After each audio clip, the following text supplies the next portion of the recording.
All right, let's get to Airbnb news here. It is shutting down its business in China after 6 years, sources telling CNBC. Deirdre Bosa broke the story today. She's got all the details. Debo.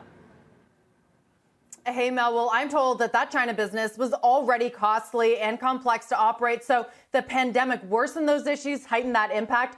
All listings will be taken off the platform this summer. That's homes and experiences. Though I'm told that Airbnb will maintain an office in Beijing with hundreds of employees. Now, tough competition from Chinese companies, likely a factor here as well. Local rivals operate within super apps, so their cost of acquisition is much lower. My sources say that Airbnb will now refocus its efforts in China onto the outbound travel opportunities. That's Chinese traveling abroad, and China stays in mainland China have accounted for about 1% of revenue over the last years. Not a huge amount, but I'm told that overlap between Airbnb's outbound and domestic businesses was not strong. Now, this comes despite a strong play to succeed in China. You might remember Airbnb went into the country in 2016 with in-country branding, even had a Chinese name. They even put Airbnb co-founder Nate Blacharczyk at the head of those efforts. But guys, like many American tech companies before it, Google, Facebook, Twitter, Uber, just to name a few, Airbnb is now retreating. Back over to you, Mel. Was it ever expected to be a growth engine, Deirdre, or was that never the case?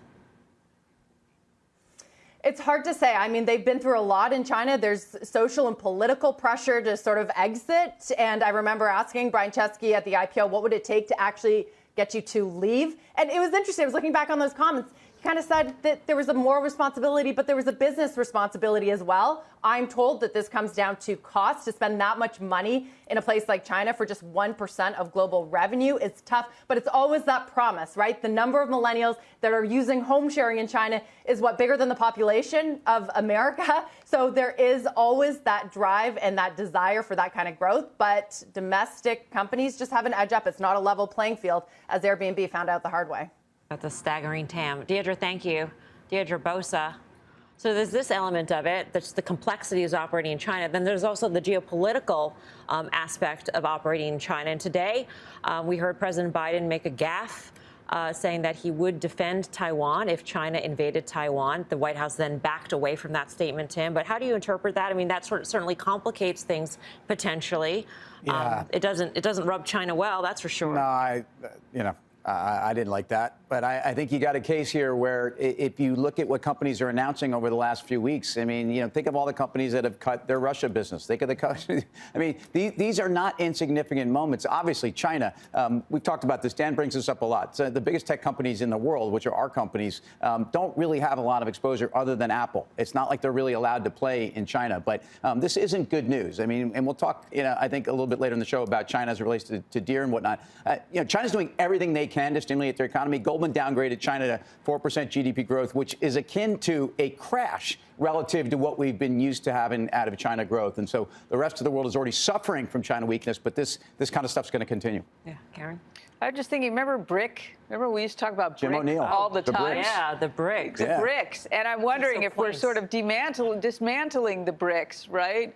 Russia, I mean, some parts of India, are, right, and China, and that was a huge, huge driver of multinationals. So, this is interesting to me, not in a good way, right? It makes me. We're building a wall. It's like Pink Floyd. Yeah, I mean, we talk about for Starbucks and Nike and those who have big exposure, not a good thing. Tesla. Well, Tesla and Apple. I mean, that's the epicenter of this. If there's any provocation with Taiwan, I think the precedent that's been set with Russia is really going to be a difficult one for Apple, which obviously manufactures a great deal of their products there, but they also are looking at that to be a huge growth market. And then the other thing is nationalism, right? So China actually has copied Airbnb.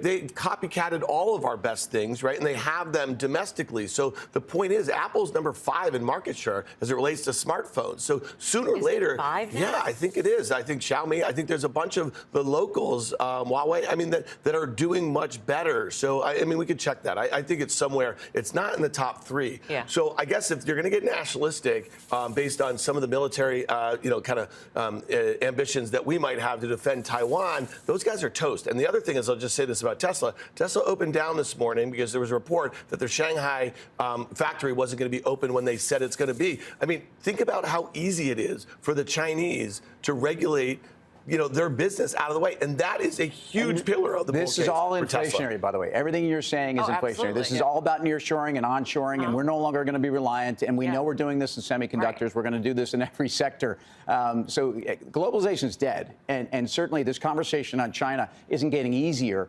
It's getting more difficult. Yeah, Guy, your take.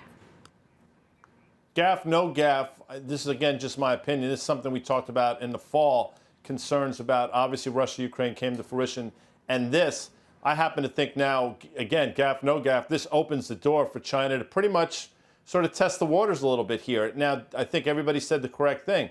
Throw Apple in there, throw McDonald's in there as well, and think about what it potentially could mean for our market. So I don't think, I was surprised how well the market behaved today despite these comments. I think you're going to start hearing more and more from this, unfortunately, over the next couple of weeks. It was not even a shrug in the markets today. Good point there.